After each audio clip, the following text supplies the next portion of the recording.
Hello प्यारे बच्चों, हम लोग पढ़ रहे हैं 12th क्लास की एनसीईआरटी साइंस का चैप्टर नंबर 8। ठीक है, डी ब्लॉक एलिमेंट्स। उसमें क्वेश्चन देखने वाले हैं आज। उदाहरण है 8.8। ठीक है बेटा, पेज नंबर 237 पे एनसीईआरटी बुक में देख लेना। जलीय विलयन में द्विसंयोजी आयन। ठीक है, हेलो प्यारे बच्चों, हम लोग पढ़ रहे हैं डी ब्लॉक एलिमेंट्स और आज देखने वाले हैं एनसीईआरटी बुक का क्वेश्चन।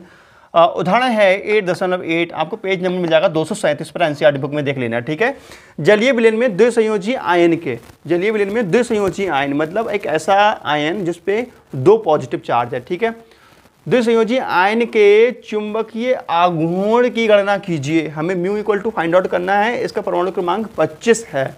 ठीक है, मतलब हमारे लिए M2+ का मैग्नेटिक मोमेंट फाइंड आउट करना है बेटा। ठीक है, तो सबसे पहले हम लिखते हैं M की वैल्यू। सोल्यूशन देखो बेटा, सोल्यूशन देखेंगे। सोल्यूशन में सबसे पहले M कितना दे रखा है, 25 दे रखा है। ठीक है, तो इसका अगर हम लिखें इलेक्ट्रॉनिक कॉन्फिगरेशन क्या आएगा, 4s2 3d5। ठीक है, अब हम लिखेंगे M2+, क्योंकि द्विसंयोजी दे रखा है। द्विसंयोजी बेटा, द्विसंयोजी लिखा है ना, द्विसंयोजी मतलब 2+ चार्ज वाला चीज़। तो ये यहाँ से चला जाएगा, 2 चला जाएगा बाहर, तो रह जाएगा 4s0 3d5। तो नंबर ऑफ अनपेयर्ड इलेक्ट्रॉन कितने हो जाएंगे, 5 हो जाएंगे। यहाँ पर देखो बेटा, इसके लिए कितने आ जाएंगे, 5 आ जाएंगे। 1 2 3 4 और एक 5। अनपेयर्ड इलेक्ट्रॉन कितने हो गए, n = हो गया 5। अब हमारे लिए यहाँ पे म्यू की वैल्यू ज्ञात करनी है। ठीक है बेटा, तो देखो म्यू की वैल्यू कैसे निकालेंगे हम लोग। तो इधर हम कर लेते हैं, हम जानते हैं स्पिन ऑनली फॉर्मूला से। ठीक है बेटा, spin only formula, spin only formula से हम सॉल्व करेंगे। तो म्यू इक्वल टू होता है √n और n+2। n क्या है, नंबर ऑफ अनपेयर्ड इलेक्ट्रॉन। ठीक है, तो यहाँ n की वैल्यू कितनी है बेटा, n की वैल्यू है 5 और 5+2, तो √5+ और यहाँ पे हो जाएगा 7, तो 5 7 35। ठीक है, तो नंबर ऑफ अनपेयर्ड इलेक्ट्रॉन कितने थे बेटा, 5 थे, तो 5 दशमलव कुछ आएगा इसका आंसर। ठीक है, 5.82 या 5.89 इसका आंसर आता है। ठीक है बेटा, 5.92 बोर मैग्नेटॉन। ठीक है, अब तुम्हारे लिए बेटा यहाँ पर वो निकालना तो आता ही होगा। क्या निकालना, वर्गमूल निकालना तो आता होगा। ठीक है, वर्गमूल निकालना नहीं आता तो बताऊँ, वर्गमूल निकालना आता होगा मुझे उम्मीद है। ठीक है, तो वर्गमूल निकालना सीख लेना, नहीं आता तो बेटा सीख लेना, घर में पढ़े लिखे लोग होंगे, बता देंगे आपको। तो यहाँ पे इसका बोर मैग्नेटॉन ऐसे हम निकाल सकते हैं। ये इसका आंसर रहा। चलो अगला क्वेश्चन देखते हैं। क्वेश्चन और दे रखा है, पार्ट निहित प्रश्न वाला। ठीक है, इसको मिटाते हैं फटाफट छापो आप। नंबर 237 पे ही है, पार्ट निहित प्रश्न। ठीक है, पार्ट निहित प्रश्न, पार्ट निहित प्रश्न, पार्ट निहित प्रश्न। ठीक है, तो क्वेश्चन है, क्वेश्चन मैं लिख रहा हूँ। क्वेश्चन में लिखा है M2+ ब्रैकेट में एक्वस लिखा हुआ है, M2+ एक्वस आयन Z = 27 दे रखा है। 27 के लिए पिंडचक्रण मात्र, पिंडचक्रण मात्र मतलब स्पिन ऑनली, पिंडचक्रण मात्र चुंबकीय आघूर्ण की गणना कीजिए। ठीक है, पिंडचक्रण मात्र चुंबकीय आघूर्ण की गणना कीजिए। ठीक है, तो देखते हैं इसका सलूशन देखते हैं बेटा। तो देखो इसमें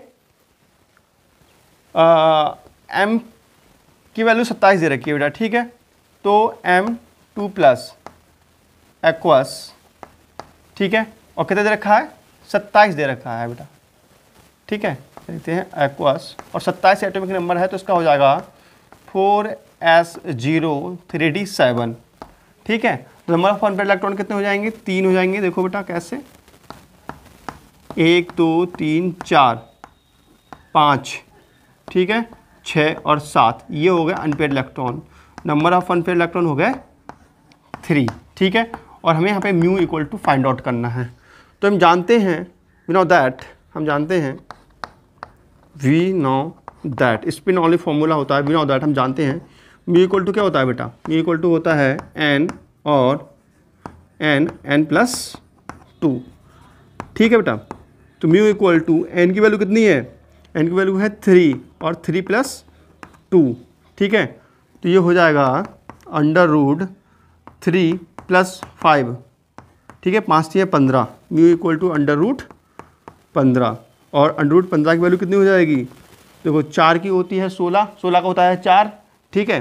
तो इसका दो कितना दे रखा है, एन इक्वल टू 3, तो 3.87 इसका आंसर आ जाएगा, बोर मैग्नेट्रॉन, ठीक है। एक ट्रिक बताता हूँ बेटा, जितने अनपेयर्ड इलेक्ट्रॉन होते हैं उतना ही प्लस आंसर आता है, ठीक है।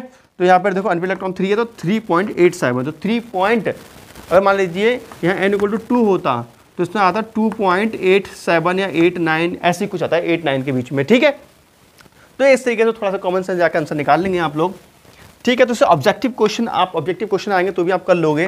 जैसे मान लीजिए कि लिखा हो कि जो X+ है में नंबर ऑफ अनपेयर्ड इलेक्ट्रॉन 5 है या नंबर ऑफ अनपेयर्ड इलेक्ट्रॉन 6 है, तो इसकी म्यू की वैल्यू कितनी होगी, तो कैलकुलेशन नहीं करनी है आपको। तो म्यू की वैल्यू कितनी होगी ये पूछेगा, ऑब्जेक्टिव दिए होंगे 7.3, 7.2, 6.5, 6.0 ऐसे दिया होगा, तो आप 6.5 लगा देना ये वाला, क्योंकि आपको पता है 6.8 कुछ होगा, 8 के लमसम होता है, ठीक है। तो ये वाला आंसर सही हो जाएगा। तो ऐसे कॉमन सेंस लगाना है आप लोगों के लिए, ठीक है।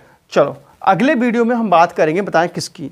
देखो आपके मन में एक बात आती होगी, सर ने ये तो क्लियर कर दिया है कि भैया मैग्नेटिक मूवमेंट कैसे उत्पन्न होता है, ठीक है। तो मैग्नेटिक मूवमेंट कैसे उत्पन्न होता है बेटा, ऑर्बिटल मोशन होता है और स्पिन मोशन होता है। तो ऑर्बिटल मोशन तो क्यों हो जाता है, रुक जाता है लिगेंड्स के कारण, स्पिन मोशन के कारण वहाँ पर मैग्नेटिक मूवमेंट उत्पन्न होता है, मैग्नेटिक फील्ड उत्पन्न होता है। तो सर जी ठीक है, समझ में आता है कैसे उत्पन्न होता है, लेकिन ये तो बताया ही नहीं है कि जो अनपेयर्ड इलेक्ट्रॉन है, अयुग्मित इलेक्ट्रॉन है, अयुग्मित इलेक्ट्रॉन के कारण मैग्नेटिक फील्ड उत्पन्न हो रहा है, समझ में आ रहा है। लेकिन पेयर्ड इलेक्ट्रॉन के कारण नहीं होता। पेयर इलेक्ट्रॉन के कारण मैग्नेटिक फील्ड उत्पन्न क्यों नहीं होता है, मतलब बात यह है, क्वेश्चन ये बनता है कि जो अनपेयर्ड इलेक्ट्रॉन है बेटा, जो अनपेयर्ड इलेक्ट्रॉन है, इससे कारण जो होता है हमारा पैरामैग्नेटिक होता है। कैसा होता है, पैरा होता है। और जहाँ पेयर्ड इलेक्ट्रॉन हो जाते हैं वहाँ डाया हो जाता है।